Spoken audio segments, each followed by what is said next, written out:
Hello everyone, welcome to the another video of pharmacy junction. आज के इस video में हम लोग पपाया के बारे में डिस्कस करने वाले हैं। पपाया जो कि एंजाइम्स कैटेगरी का एक क्रूड ड्रग है। तो सबसे पहले देख लेते हैं कि एंजाइम्स होता क्या है, एंजाइम्स का सिंपल डेफिनेशन क्या है। Enzymes are proteins that acts as biological catalyst. A catalyst is a substance that speeds up a chemical reaction without getting itself destroyed in the reaction. Enzymes क्या है? Enzymes proteins होता है जो कि as a biological catalyst की तरह काम करता है। कैटलिस्ट क्या होता है? कैटलिस्ट वैसे सब्सटेंस है जो कि किसी केमिकल रिएक्शन को बढ़ा देता है, स्पीड अप कर देता है। जितना तेज़ी से एक नॉर्मल केमिकल रिएक्शन होना चाहिए उसके स्पीड को एक कैटलिस्ट बढ़ा देता है और ये कैटलिस्ट उस रिएक्शन में डिस्ट्रॉय नहीं होता है। Enzymes break down the food particles during digestion. Enzymes जो कि हम लोग जो फूड लेते हैं अपने बॉडी के अंदर उसको स्मॉल पार्टिकल्स में ब्रेक डाउन करता है डाइजेशन के दौरान। Our stomach, small intestine and pancreas में एक डाइजेस्टिव एंजाइम्स। हमारा जो स्टमक है, स्मॉल इंटेस्टाइन है और पेनक्रियाज है, इसमें कई तरीके के डाइजेस्टिव एंजाइम्स पाया जाता है जैसे कि पेप्सिन, डायस्टेज, एमाइलेज। ये क्या करता है? ये जो हम लोग फूड लेते हैं उनको ये स्मॉल पार्टिकल्स में ब्रेक डाउन कर देता है ये digestive enzyme. Food that contain natural digestive enzymes include papaya, banana, mangoes etcetera. इसके अलावा कई ऐसे भी फूड्स हैं जिसमें कि नेचुरल डाइजेस्टिव एंजाइम्स पाया जाता है, जिसमें कि पपाया है, बनाना है, इसके अलावा मैंगोज़ है। इसमें क्या है? इसमें नेचुरल डाइजेस्टिव एंजाइम्स पाया जाता है जो कि डाइजेशन के लिए ज़रूरी होते हैं। ये तो हो गया एंजाइम्स का सिंपल डेफिनेशन। अगर एग्ज़ाम में एंजाइम्स पूछा जाता है तो आप सिंपली इसको लिख सकते हैं। अब हम लोग अपने टॉपिक पपाया के ऊपर आते हैं। पपाया जिसका कि सिनोनिम पपाया ही है, ये तो हो गया इसका सिनोनिम। नेक्स्ट देख लेते हैं इसका बायोलॉजिकल सोर्स क्या है, मतलब कि पपाया किस ट्री से और कैसे ऑब्टेन्ड किया जाता है। It is a cultivated fruiting tree known as Carica papaya which belongs to the family of Caricaceae. Papaya जो है वो एक कल्टिवेटेड फ्रूटिंग ट्री है जो कि हमें कैरिका पपाया के प्लांट से मिलता है जो कि कैरिकेसी फैमिली से है। ये तो हो गया पपाया फ्रूट का बायोलॉजिकल सोर्स। पर एग्ज़ाम में कभी पापेन के बारे में पूछ सकता है। पापेन जो कि एक एंजाइम है जो कि पपाया से मिलता है, उसका भी बायोलॉजिकल सोर्स कभी एग्ज़ाम में अगर पूछे तो उसको भी देख लेते हैं। पापेन का बायोलॉजिकल सोर्स क्या है? The half ripe fruits of the plant are the source of medicinal latex obtained by giving vertical incision.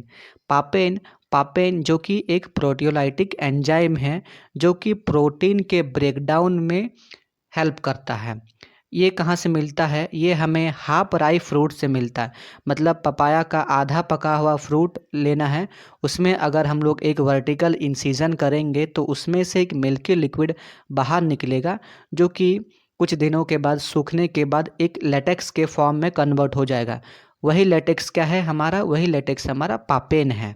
ये तो हो गया पपाया का बायोलॉजिकल सोर्स और उसके साथ साथ पापेन का भी बायोलॉजिकल सोर्स। नेक्स्ट देख लेते हैं पपाया में कौन कौन से इंपॉर्टेंट केमिकल कॉन्स्टिट्यूएंट्स पाए जाते हैं।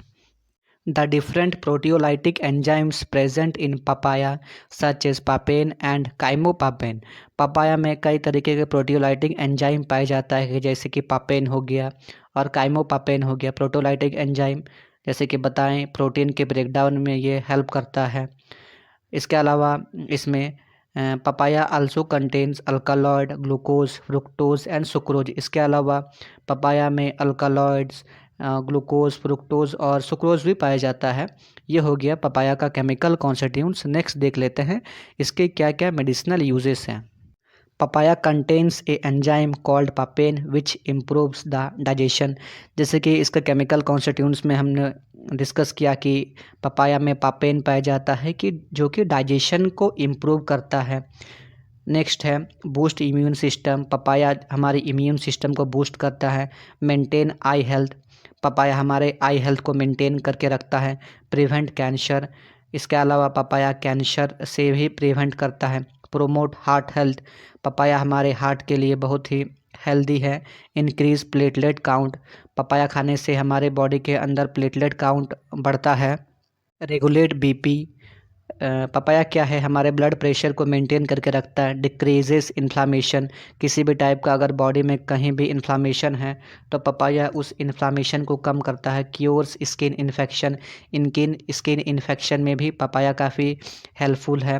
प्रिवेंट्स आर्थराइटिस, आर्थराइटिस के ट्रीटमेंट के लिए भी पपाया का यूज़ कर सकते हैं। लोअर्स कोलेस्ट्रॉल, जो हमारे बॉडी में बैड कोलेस्ट्रॉल होता है उसको भी कम करने में पपाया मदद करता है। Helps in weight loss, weight loss में भी पपाया काफ़ी यूज़फुल है।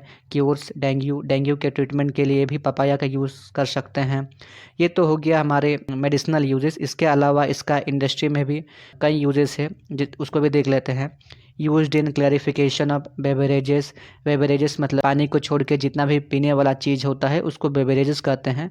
तो उसको साफ़ करने के लिए भी पपाया का यूज़ कर सकते हैं। It is also used in cheese manufacturing as a substitute of rennin. इसको हम लोग चीज़ मैन्युफैक्चरिंग में रेनिन के सब्सटीट्यूट में भी यूज़ कर सकते हैं। रेनिन जो कि ये भी एक हमारा एंजाइम है जो कि चीज़ मैन्युफैक्चरिंग में यूज़ किया जाता है। अगर हमारे पास रेनिन अवेलेबल नहीं हो तो उसके सब्स्टिट्यूट में पपाया का भी यूज़ कर सकते हैं। ये तो हो गया पपाया का simple synonym, biological source, chemical constituents और उसका यूजेस। अगर वीडियो पसंद आया है तो वीडियो को लाइक करें और ऐसे ही और वीडियो के लिए चैनल को सब्सक्राइब करें।